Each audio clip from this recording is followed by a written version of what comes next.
अभी भी जैसे कुछ ड्रग्स हैं जो इलीगल हैं, अनएम्प्लॉयमेंट भी बहुत ज़्यादा है। पहले तंबाकू, जब सिगरेट के पैकेट में कैंसर के जो लक्षण थे उसके पिक्चर्स नहीं दिए जाते थे, जस्ट वो पिक्चर डालने से ही लगभग 5 से 10% लोगों ने छोड़ दिया स्मोकिंग करना। Almost minimum 10 to 30% increase.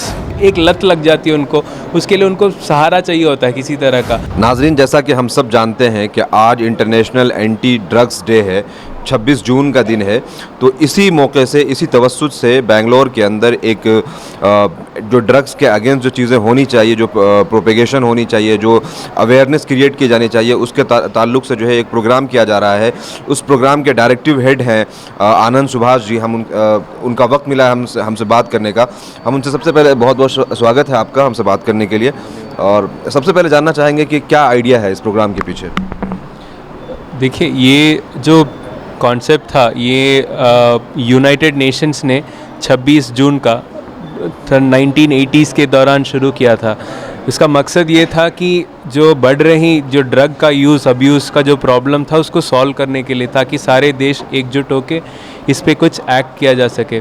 तो इसी के चलते आज, क्योंकि 26 जून है, तो एक इवेंट ऑर्गेनाइज़ किया गया है जहाँ पे कि ये आज एक दिन का ही नहीं, पूरे साल भर का इसका एफर्ट चलता है। ये आज के दिन तो इसको हम एक तरह से लोगों को और ज़्यादा उनके तरफ में ले जा रहे हैं, जिनको हम उन्हें बताना चाहते हैं कि क्या है इसके साइड इफ़ेक्ट्स और इसको करने के क्या प्रॉब्लम्स होंगे और इसको हम कैसे इससे बच सकते हैं। और ये इसका सोल्यूशन भी काफ़ी सिंपल ही है।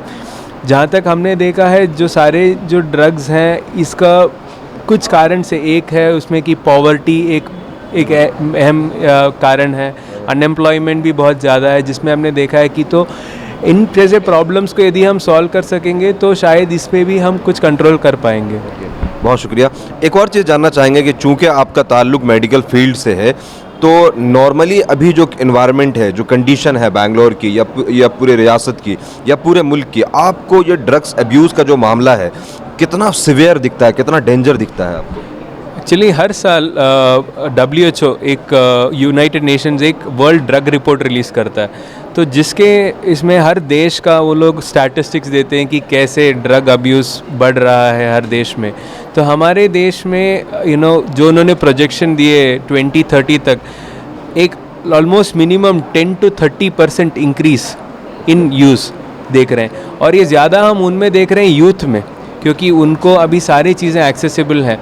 और ये एक्सेसिबल ये ड्रग्स जो उनको मिल रहे हैं, ये सिंपल सिगरेट, तंबाकू से लेके जो हाई एंड ड्रग, जो कि आजकल डिजिटल ड्रग्स जो बोला जाता है, डिजिटल वो इलेक्ट्रॉनिक ड्रग्स उस तक पहुंच चुका है।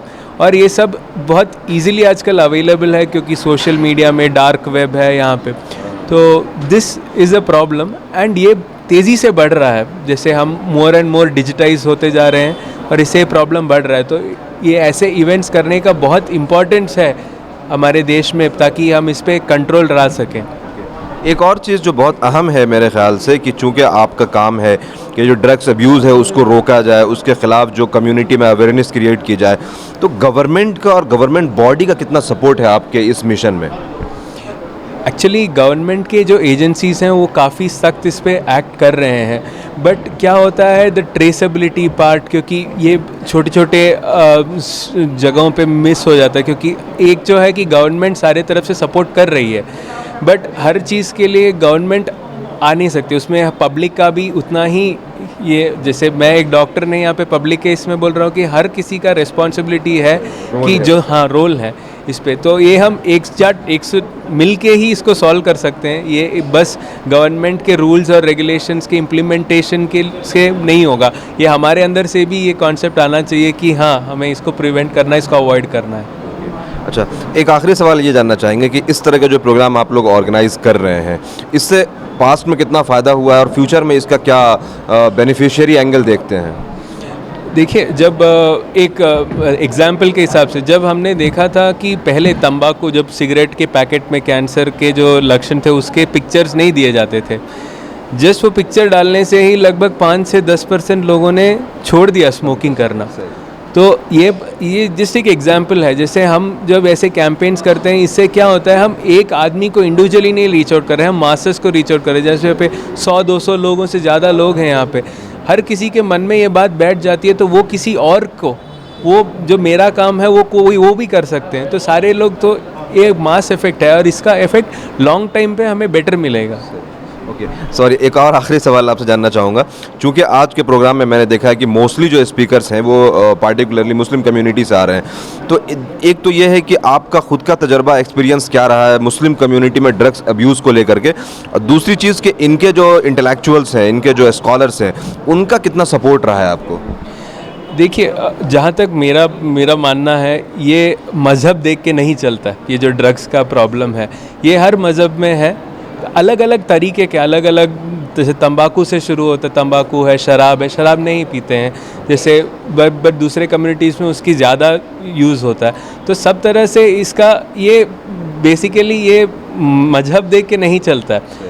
और इसमें जो एक अहम ये जो हमने देखा हुआ है, जो मस्जिद के तरफ से जो उनको बताया जाता है जैसे इन चीज़ों का, उसका काफ़ी इम्पैक्ट हमने देखा हुआ है, क्योंकि जो लोग उसको बहुत स्ट्रिक्टली फॉलो करते हैं। जो उनके तरफ से जब भी हमने ट्राई किया है लोगों को बताने के लिए कि तंबाकू का सेवन बंद करें, हमने उसमें डेफिनेटली इफेक्ट देखा हुआ है। और लोग मोर खुल के आना चाहेंगे हेल्प पूछने के लिए कि हाँ, क्योंकि हर ऐसा नहीं है कि आप आज चाहेंगे कि एक लत लग जाती है उनको, उसके लिए उनको सहारा चाहिए होता है किसी तरह का। तो वो जो है मैंने देखा हुआ है कि कम्युनिटी के थ्रू वो बेटर मिलता है। एक और आखिरी सवाल, जैसे कि बिहार में अल्कोहल बैन है, कुछ एक और स्टेट्स हैं जहां अल्कोहल बैन है, कुछ जगहों पे तंबाकू वगैरह बैन है, तो इस हवाले से रियासत कर्नाटक जो है, उसकी हुकूमत से, कर्नाटक की जो गवर्नमेंट है, उससे आप क्या अपील करना चाहेंगे? देखिए, इस पे हमने सब एकजुट होकर एक डिसीजन लेना चाहिए कि हमें सारे जो ड्रग्स हैं इसको बंद करने चाहिए।